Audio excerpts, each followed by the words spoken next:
आदर्श आवासीय विद्यालय पांगी स्थित किलाड़ के छात्र आज आपके समक्ष विकसित भारत अभियान के अंतर्गत कुछ लोकल प्रोडक्ट्स की जानकारी प्रदान करने आए हैं। इसे हमारी लोकल भाषा में कड़ू कहा जाता है।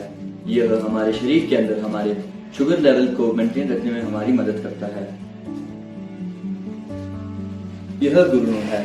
यह हमारे शरीर में हमारे पाचन तंत्र को सही रखने में हमारी मदद करता है तथा इससे हम सब्जियों और चाय बनाने में भी यूज कर सकते हैं।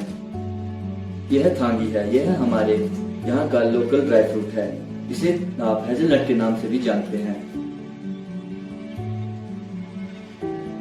और इसे कहते हैं रतन जोत। यह बालों के घनेपन में मदद करता है। धन्यवाद।